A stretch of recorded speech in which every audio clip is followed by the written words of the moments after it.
श्रावण सोमवार व्रत कथा।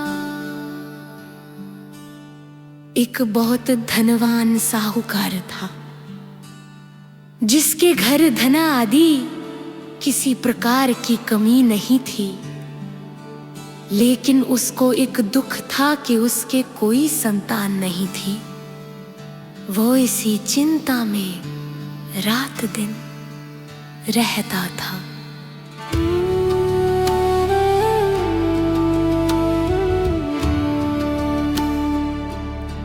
वो पुत्र की कामना के लिए प्रति सोमवार को शिव जी का व्रत और पूजन किया करता था और सायंकाल को शिव मंदिर में जाकर शिव जी के सामने दीपक जलाया करता था। उसके इस भक्ति भाव को देखकर एक समय श्री पार्वती जी ने शिव जी महाराज से कहा, महाराज, यह साहूकार आपका अनन्य भक्त है और सदैव आपका व्रत और पूजन बड़ी श्रद्धा से करता है। इसकी मनोकामना पूर्ण करनी चाहिए। शिव जी ने कहा, हे पार्वती, ये संसार कर्म क्षेत्र है। जैसे किसान खेत में जैसा बीज बोता है, वैसा ही फल काटता है।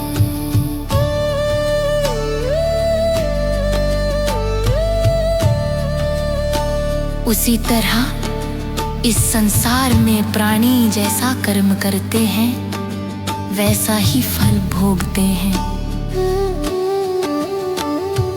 पार्वती जी ने अत्यंत आग्रह से कहा, महाराज, जब ये आपका अनन्य भक्त है और इसको अगर किसी प्रकार का दुख है तो उसको अवश्य दूर करना चाहिए, क्योंकि आप सदैव अपने भक्तों पर दयालु होते हैं और उनके दुखों को दूर करते हैं। यदि आप ऐसा नहीं करेंगे तो मनुष्य आपकी सेवा तथा व्रत क्यों करेंगे? पार्वती जी का ऐसा आग्रह देख शिव जी महाराज कहने लगे, हे पार्वती, इसके कोई पुत्र नहीं है, इसलिए ये दुखी रहता है। इसके भाग्य में पुत्र न होने पर भी मैं इसको पुत्र की प्राप्ति का वर देता हूँ। लेकिन ये पुत्र केवल 12 वर्ष तक जीवित रहेगा। इसके पश्चात वो मृत्यु को प्राप्त हो जाएगा। इससे अधिक मैं और कुछ इसके लिए नहीं कर सकता। ये सब बातें साहूकार सुन रहा था। इससे उसको ना कुछ प्रसन्नता हुई और ना ही कुछ दुख हुआ। वो पहले जैसा ही शिवजी महाराज का व्रत और पूजन करता रहा। कुछ समय व्यतीत हो जाने पर साहूकार की स्त्री गर्भवती हुई और 10वें महीने उसके गर्भ से अति सुंदर पुत्र की प्राप्ति हुई। साहूकार के घर में बहुत खुशी मनाई गई, लेकिन साहूकार ने उसकी केवल 12 वर्ष की आयु जान कोई अधिक प्रसन्नता प्रकट नहीं की। जब वह बालक 18 वर्ष का हो गया तो उस बालक की माता ने उसके पिता से विवाह आदि के लिए कहा, तो वो साहूकार कहने लगा कि अभी मैं इसका विवाह नहीं करूंगा। अपने पुत्र को काशी जी पढ़ने के लिए भेजूंगा। फिर साहूकार ने बालक के मामा को बुलाकर उसको बहुत सा धन देकर कहा, तुम इस बालक को काशी जी पढ़ने के लिए ले जाओ और रास्ते में जिस स्थान पर भी जाओ यज्ञ करते और ब्राह्मणों को भोजना कराते और दक्षिणा देते हुए जाना। वो दोनों मामा भांजे यज्ञ करते और ब्राह्मणों को भोजन कराते और दक्षिणा देते जा रहे थे। रास्ते में एक शहर पड़ा। उस शहर में राजा की कन्या का विवाह था, परंतु जो राजकुमार विवाह कराने के लिए आया था वो एक आंख से काना था। उसके पिता को इस बात की बड़ी चिंता थी कि कहीं वर को देख कन्या के माता पिता विवाह में किसी प्रकार की अड़चन पैदा न कर दें। इस कारण जब उसने अति सुंदर सेठ के लड़के को देखा तो उसने मन में विचार किया कि क्यों न द्वार चार के समय इस लड़के से वर का काम चलाया जाए। ऐसा विचार कर वर के पिता ने उस लड़के और उसके मामा से बात की तो वे राजी हो गए और सभी कार्य प्रसन्नता से पूर्ण हो गई।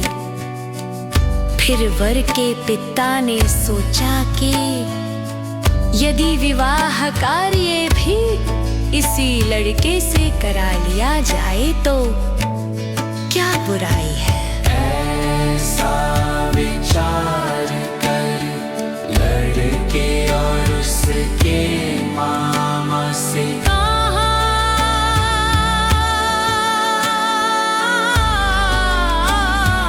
यदि आप फेरों का और कन्यादान का काम भी करा दें तो आपकी बड़ी कृपा होगी। मैं इसके बदले में आपको बहुत कुछ धन दूंगा। उन्होंने स्वीकार कर लिया। विवाह कार्य भी बहुत अच्छी तरह से संपन्न हो गया। परंतु जिस समय लड़का जाने लगा तो उसने राजकुमारी की चुंदड़ी के पल्ले पर लिख दिया तेरा विवाह तो मेरे साथ हुआ है।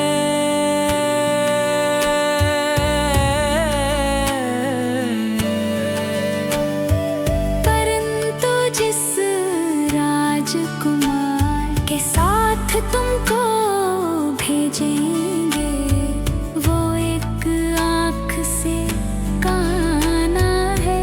मैं काशी जी पढ़ने जा रहा हूँ।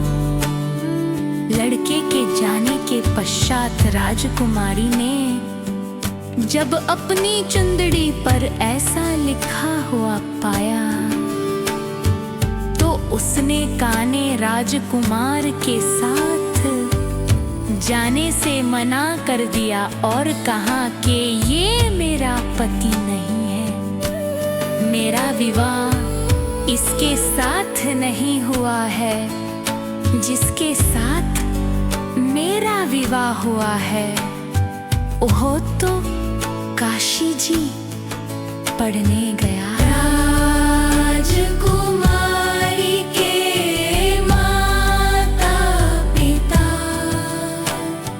ने अपनी कन्या को विदा नहीं किया और बारात वापस चली गई। उधर सेठ का लड़का और उसका मामा काशी जी पहुंच गए। वहां जाकर उन्होंने यज्ञ करना और लड़के ने पढ़ना शुरू कर दिया। ओम नमः शिवाय, ओम नमः शिवाय, ओम नमः शिवाय, ओम नमः शिवाय। जब लड़के की आयु 12 साल की हो गई, उस दिन उन्होंने यज्ञ रचा रखा था। लड़के ने अपने मामा से कहा, मामा जी आज मेरी तबीयत कुछ ठीक नहीं है। मामा ने कहा अंदर जाकर सो जाओ। लड़का अंदर जाकर सो गया और थोड़ी देर में उसके प्राण निकल गए।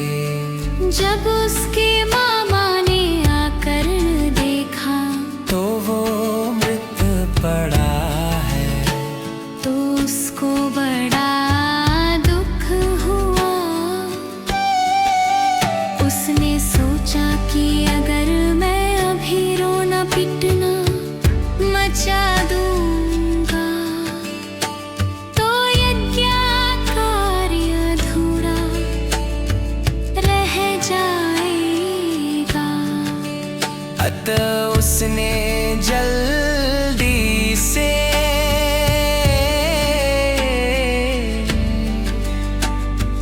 यज्ञ कार्य समाप्त कर ब्राह्मणों के जाने के बाद रोना पीटना आरंभ कर दिया। संयोगवश उसी समय शिव पार्वती जी उधर से जा रहे थे।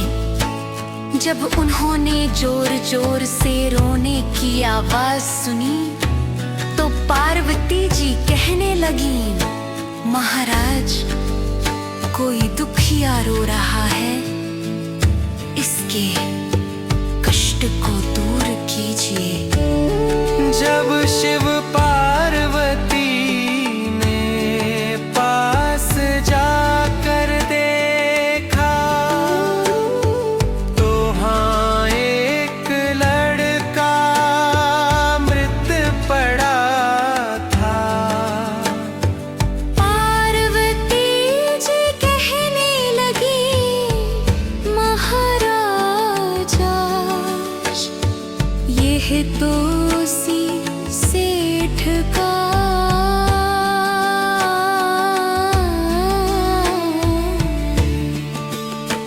लड़का है जो आपके वरदान से हुआ था।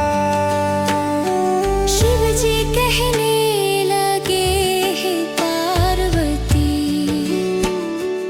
इसकी आयु इतनी थी सो ये भोग चुका।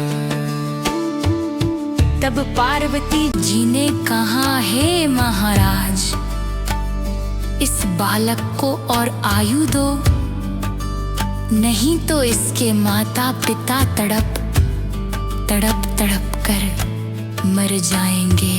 पार्वती जी के बार बार आग्रह करने पर शिव जी ने उसको जीवन वरदान दिया।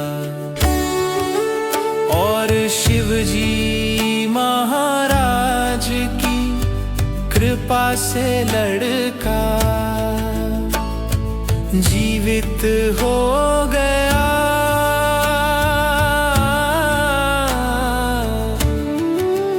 शिव पार्वती कैलाश चले गए। शिक्षा पूर्ण होने पर वह लड़का और मामा उसी प्रकार यज्ञ करते, ब्राह्मणों को भोजन कराते तथा दक्षिणा देते अपने घर की ओर चल पड़े। रास्ते में उसी शहर में आए जहां उसका विवाह हुआ था। वहां पर आकर उन्होंने यज्ञ आरंभ कर दिया। तो उस लड़के के ससुर ने उसको पहचान लिया और अपने महल में ले जाकर उसकी बड़ी खातिर की। साथ ही बहुत दास दासियों सहित आदर पूर्वक लड़की और जमाई को विदा किया। जब वे अपने शहर के निकट आए तो मामा ने कहा, मैं पहले घर जाकर खबर कर आता हूँ। जब उस लड़के का मामा घर पहुंचा तो लड़के के माता पिता घर की छत पर बैठे थे और उन्होंने ये प्रण कर रखा था कि यदि हमारा पुत्र सकुशल लौट आया तो हम राजी खुशी नीचे आ जाएं, नहीं तो छत से गिरकर अपने प्राण दे देंगे। इतने में उस लड़के के मामा ने आकर ये समाचार दिया कि आपका पुत्र आ गया है। तो उनको विश्वास नहीं आया। उसके मामा ने शपथ पूर्वक कहा कि आपका पुत्र अपनी पत्नी के साथ बहुत सारा धन लेकर आया है। तो सेठ ने आनंद के साथ उसका स्वागत किया और सब बड़ी प्रसन्नता के साथ रहने लगे। इसलिए कोई भी सोमवार के व्रत को धारण करता है अथवा इस कथा को पढ़ता और सुनता है, उसकी समस्त मनोकामनाएं पूर्ण होती हैं तथा इस लोक में सुख भोग कर अंत में सदा शिव के लोक को प्राप्त होता है।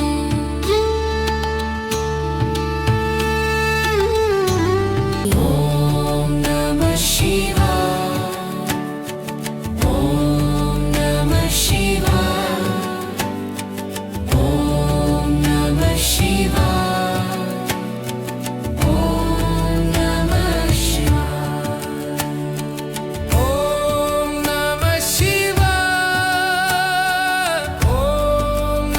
शिवा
ओम